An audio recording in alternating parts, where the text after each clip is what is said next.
Lane Riggs runs Valero Energy Corporation, and back in April 2025, he gave investors the honest truth. California's regulatory environment has become the most challenging across North America. Just weeks following that statement, Valero announced they'd be pulling the plug on their Benicia facility. This plant produces roughly 170,000 barrels daily, supplying approximately 9% of what California needs. The shutdown hits hard for the 400 employees whose livelihoods depend on this operation. Since opening its doors in 1969 and coming under Valero's ownership in 2000, the plant has been running continuously. After a quarter century of ownership, they're calling it quits come April 2026. Adding insult to injury, California slapped Valero with an $82 million penalty in October 2024. This represents the largest sanction ever issued by the Bay Area Air Quality Management District. The fine stemmed from 21 years of emission infractions going back to 2003. For context, Chevron's previous record penalty stood at $14 million. Valero's punishment was almost 6 times larger. Half a year after receiving that massive penalty, Riggs addressed the circumstances during a subsequent earnings discussion. He referenced the state's 2-decade push toward eliminating fossil fuel dependency, creating this extraordinarily difficult regulatory climate. He noted specifically that the Benicia plant sits in one of California's most regulation-heavy zones, and keeping that operation functional demands significantly higher costs than normal.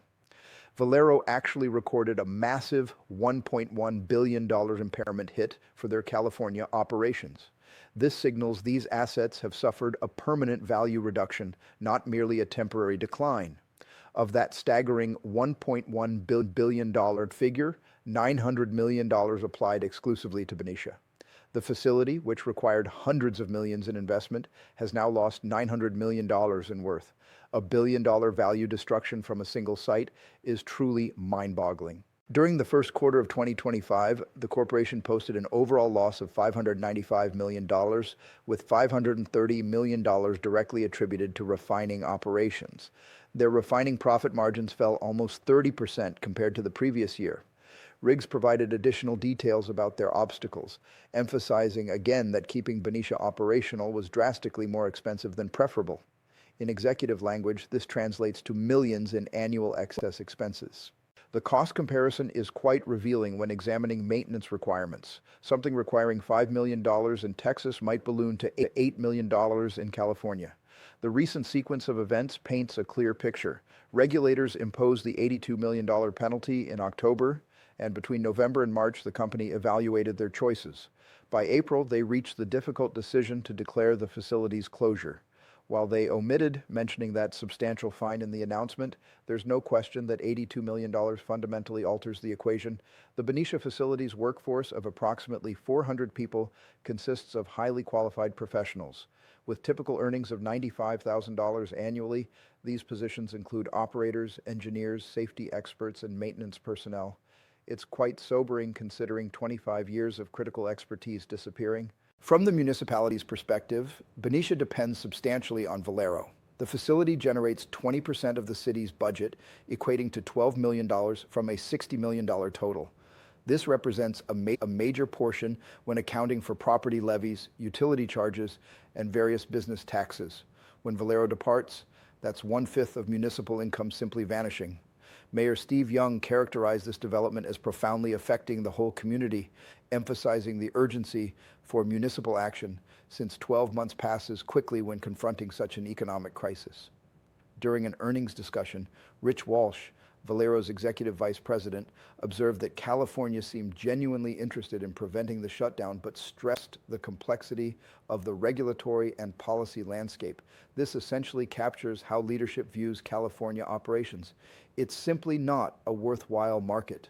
When the notion of partnering with California to maintain Benicia's operations surfaced, executives confirmed ongoing talks, but nothing concrete has emerged from those conversations. They acknowledged what they termed a Hail Mary scenario possibility, though it sounded more like closure was inevitable. The financial consequences reach beyond just the closure declaration. Following the quarterly disclosure, Valero's stock fell 1.6% as investors responded to the $595 million losses and the bleak California regulatory forecast by dumping shares. It's important to recognize, though, that Valero isn't financially troubled overall. They run 15 refineries globally, processing 3.2 million barrels daily, and they're profitable in locations like Texas, Louisiana, Oklahoma, and even the United Kingdom. The problem exists exclusively with California.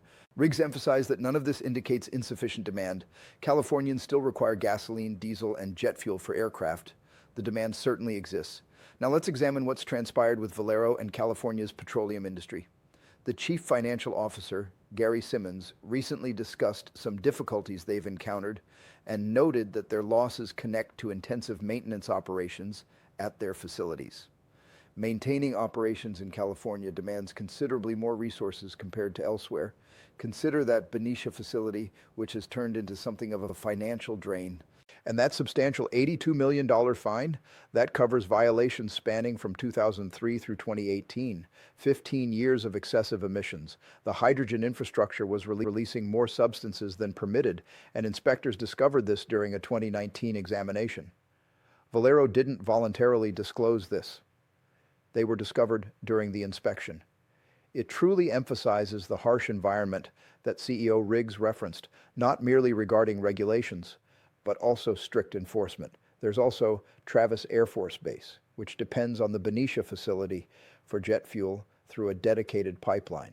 With the facility approaching closure, the military installation faces a predicament because, as Riggs stated, conducting operations in California has become excessively challenging. When questioned about Valero's other facility in Wilmington near Los Angeles, he mentioned they're examining some strategic options. This facility produces 135,000 barrels daily, representing 5% of the state's gasoline. Should both facilities ultimately close, California would forfeit 14% of its gasoline manufacturing. Riggs indicated that the Wilmington location costs less to maintain than Benicia, but he remained vague about its prospects. In business terminology, strategic options often suggest considering shutdowns or divestments.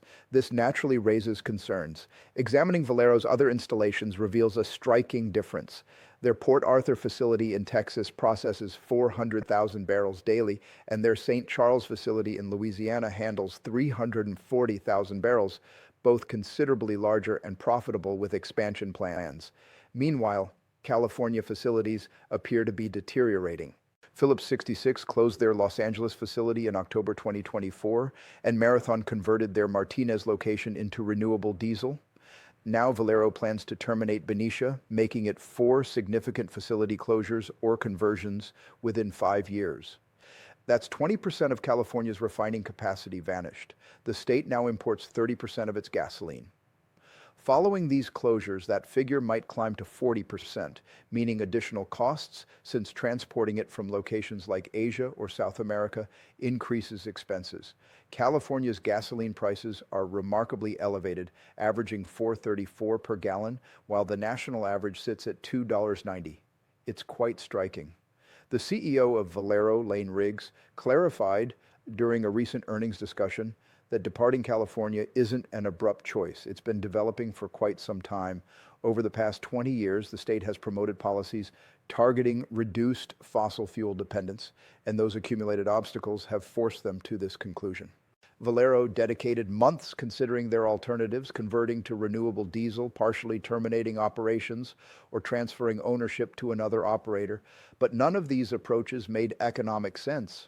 Riggs characterized California's operational climate as the most restrictive and difficult in North America, which essentially meant every alternative was unfeasible. When Valero acquired the Benicia facility in 2000, California hosted 11 major refineries.